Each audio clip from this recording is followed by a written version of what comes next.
दोस्तों, क्या आपने कभी अपने मन को सच में शांत होते देखा है? जब ना कोई शोर होता है, ना कोई चिंता, बस एक गहरी शांति भीतर तक उतरती हुई। यही है ध्यान योग का मार्ग, जहां मन, आत्मा और परमात्मा एक हो जाते हैं। गीता के 6 अध्याय ध्यान योग में भगवान श्री कृष्ण ने अर्जुन से कहा, सच्चा योगी वह नहीं जो केवल शरीर से साधना करे, बल्कि वह है जो अपने मन और आत्मा को एकाग्र करता है। ध्यान योग का अर्थ है अपने मन को भटकाव से निकालकर भीतर की शांति से जोड़ना। यह केवल बैठकर आंखें बंद करने का अभ्यास नहीं है, बल्कि खुद को पहचानने की यात्रा है। दोस्तों, हमारा मन हमेशा कुछ ना कुछ सोचता रहता है।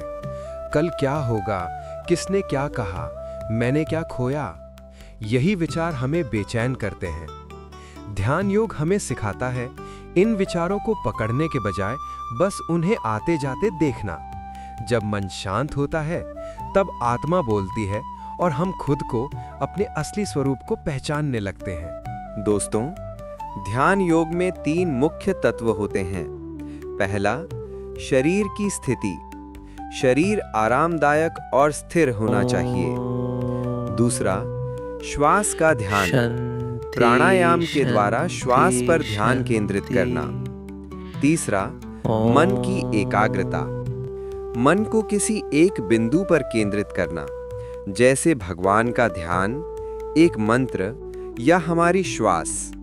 जब हम अपनी श्वास पर ध्यान देते हैं तो मन शांत होने लगता है और हम एक गहरी ध्यान की अवस्था में पहुंच जाते हैं।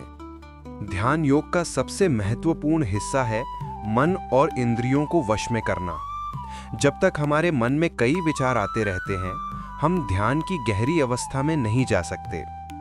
मन को शांत करना और उसकी भटकन को रोकना ही ध्यान का अभ्यास है। हमें बाहरी चीजों से अपनी प्रतिक्रियाएं रोकनी होती हैं और केवल अपने भीतर की शांति को महसूस करना होता है।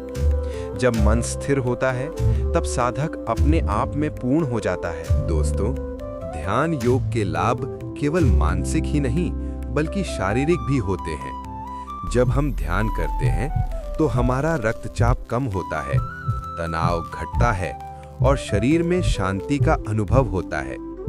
ध्यान से मानसिक स्पष्टता, एकाग्रता और संतुलन भी मिलता है। धीरे धीरे हम जीवन की हर परिस्थिति को शांत मन से स्वीकार करना सीख जाते हैं। दोस्तों, ध्यान रखिए, शांति बाहर नहीं, आपके मन में ही निवास करती है। मिलते हैं अगले अध्याय ज्ञान विज्ञान योग में, जिससे मनुष्य अपने वास्तविक स्वरूप और भगवान के ज्ञान से परिचित होता है। को जानने के लिए कमेंट में लिखिए, जय श्री कृष्णा, राधे राधे।